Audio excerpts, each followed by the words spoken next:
Walaupun udah bagus, masih di bawah rata-rata laju pertumbuhan sebelum krisis. Jadi zaman Pak Harto lebih bagus dari sekarang. Apa artinya? Kita balik lagi ke Orde Baru. Setuju? Enggak kan?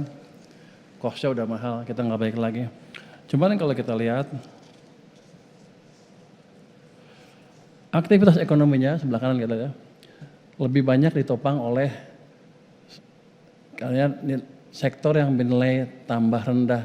Di sini bilang service ya, itu tumbuhnya share-nya 54. Sementara sektor manufacture share-nya turun terus, ini yang disebut deindustrialisasi. Terus pertanian juga turun tapi masih stabil di 13,4 terus setelah krisis.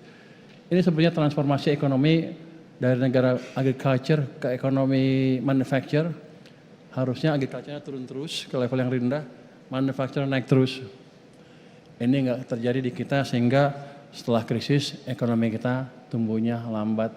Jadi ke depan kita harus teruskan transformasi ekonomi. Ya bukan berarti agriculture dimatiin, agriculture lebih sedikit orangnya, tapi lebih produktif gitu. Seperti program-program food estate segala macam, nggak apa-apa. Tapi yang sana nggak boleh dilupakan. Next. Nah, strategi ekonominya gimana? Ini kita lihat Sumitronomics. Sebenarnya gue juga nggak ngerti Sumitronomics sih. Ya pas waktu itu belajarlah sedikit supaya dekat sama presiden lah. Tapi setelah saya baca, bagus juga rupanya Sumitronomics. Dia ada 3 fiskal, pertumbuhan ekonomi yang tinggi, pemerataan manfaat pembangunan, stabilitas nasional yang dinamis. Jadi pemerataan manfaat pembangunan dan stabilitas nasional yang dinamis itu tumbuh kalau kita memberi program-program utamanya langsung ke rakyat. Jadi yang dilakukan oleh Pak Prabowo sekarang 1-2 sudah jalan. Kan orang-orang waktu MBG buat apa sih? Banyak gitu kan. Bangun sekolah buat apa sih? Banyak yang gitu kan. Pasti Leo juga kritik tuh di TV-nya tuh. Wah programnya salah. Tapi ini 2 ini. Untuk ini. Kalau enggak ini, yang pertumbuhan ekonomi yang tinggi enggak bisa stabil. Kemarin demo besar waktu itu ya. Tapi kalau enggak ada ini, demonya lebih besar lagi. Tapi Anda perhatikan, ketika yang ketiga pertumbuhan ekonomi diabaikan, tetap aja labil kan. Jadi langkah 1, 2, 3 udah ada. Sekarang kewajiban saya menghidupkan yang pertumbuhan ekonomi yang tinggi. Supaya semuanya lengkap.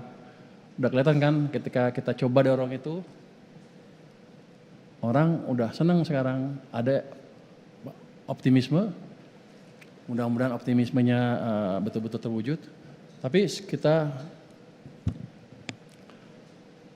barengi dengan tindakan yang nyata. Jadi gimana cara menciptakan pertumbuhan yang tinggi? Mesin pertumbuhan semuanya harus kerja selaras, semuanya hidup ya. Jadi next coba kasih lihat gambarnya. Next. Ini saya tunjukin nih, ini gambar gampang-gampang susah. Kalau Leo mah nggak ngerti ya Leo. Gue ajarin sekarang lo. Ini nggak live kan ya? Aman kan ya? Gue mati nih. Ini gambar pertumbuhan uang M0 yang merah. Yang biru adalah pertumbuhan kredit. Anda lihat dari zaman Pak SBY, zaman Pak Jokowi ke sana. Pada waktu zaman Pak SBY, yang merah rata-rata tumbuhnya kencang tuh di atas. Itu sekitar 17% lebih.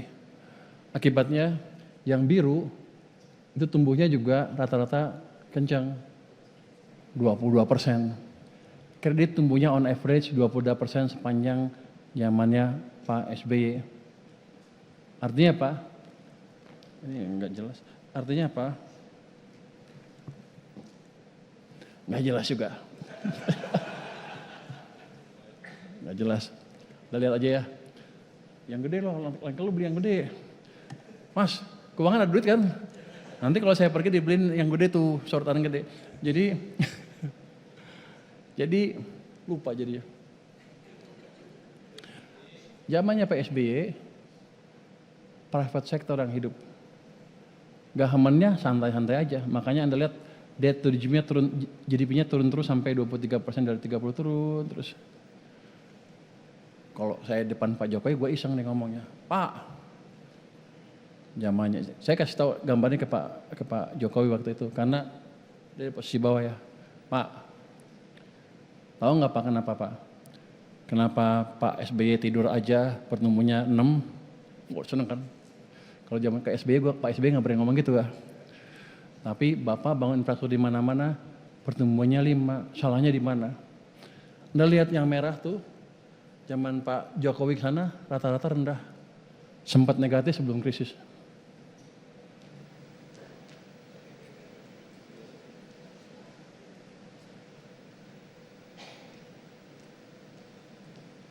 On average nol, jadi ekonomi dicekek. Untung kita nggak mati. Habis itu kita balik di bulan Maret 2021 dibalikin ke atas. Itu pemerintah naruh uang 300 triliun di bulan Mei 2021. Aktornya di situ Luki Alfirman tuh, lupa dia rupanya. Rupanya dia nggak ngerti juga, diperintah dijalanin aja. Dan kayak lu belajar Pak Luki, kalau itu kenapa ya? Habis itu Anda lihat yang biru tumbuh kan dari nol, dari negatif tumbuh lagi positif. Itu yang menyelamatkan kita. Tapi gambaran utamanya adalah zamannya Pak Jokowi, real sektornya hampir nggak tumbuh, dicekik, sementara government sektornya jalan. Jadi kita lihat apa? Di sini private led growth. Jadi sektor swasta yang dorong, di sana government. Jadi selama 20 tahun terakhir ekonomi kita mesinnya pincang. Baru tahu ya, Pak Leo baru tahu rupanya. Makanya lain kali undang gua. Oh, terus sekarang udah Menko, udah menteri nggak bisa lo. Kemarin sebelum menteri lo undang. Sekarang kalau kita tumbuhin dua-duanya gimana? Saya punya private 6, tambah government pasti ada kan? Pasti 6 lebih gampang. Saya dibilang sombong, lu sombong lu ngomong begitu, emang gampang? Ya, sistem ekonomi biasanya lambat berubah. 2 generasi belum tentu berubah behaviornya. Kalau saya kasih begini, tumbuh, kalau kasih gitu, lambat. Buktinya apa? Kemarin waktu zamannya Pak kelihatan dikit ya, ini ya kelihatan dikit ya. Pak Prabowo, dia mewarisi di sini. Mewarisi di sini. Saya pikir tadinya udah insaf naik ke sana. Udah positif. Tapi ditekan juga ke bawah. Habis itu, ini bulan April, Mei, Juni, Juli, Agustus 2025 diarahkan ke negatif lagi. Jadi real sektornya dicekik lagi. Rakyat langsung merasakan tekanan di perekonomian, ya kalau udah kesel mereka turun ke jalan kan. Jadi itu bukan protes karena politiknya kacau, tapi karena ekonomi mereka susah. Kalau nggak cepat-cepat diperbaiki, nggak akan berhenti itu demo dan kita akan susah terus ke depan.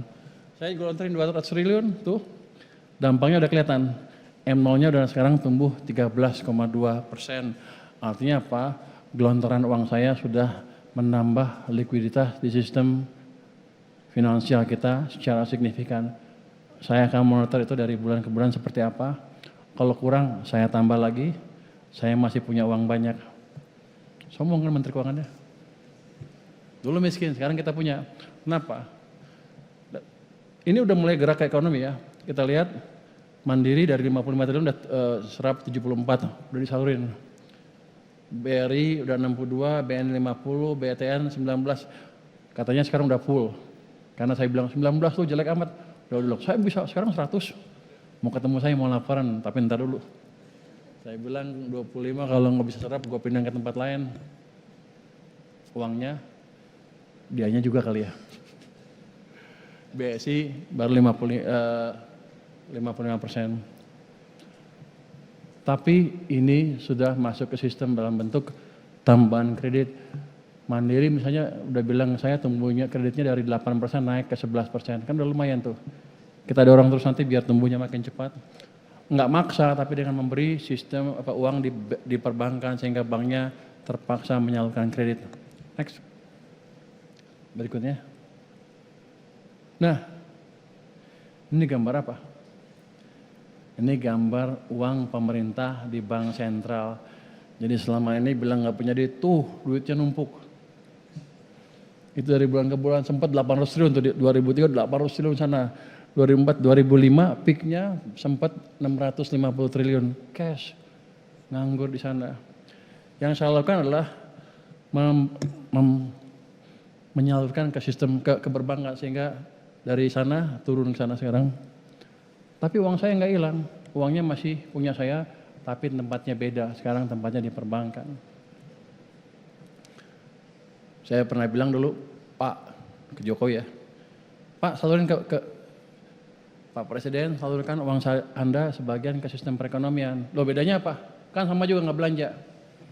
Pak, kalau uang Bapak di BI, dosa Bapak dua. Pertama, Bapak nggak bangun ekonominya. Yang kedua, private sektor juga nggak bisa menggunakan uang itu. Kalau Bapak taruh uangnya di perbankan, komersial bank, misalnya Himbara, Bapak tinggal satu dosanya. Ya kalau Bapak nggak bisa percepat penyerapan anggaran ya Bapak nggak ngebangun, tapi dosa yang kedua sudah hilang. Sekarang private sector bisa menggunakan uangnya untuk mendorong perekonomian. Oke, next. Berikutnya. Jelajahi cara baru mendapatkan informasi. Download Metro TV Extend sekarang.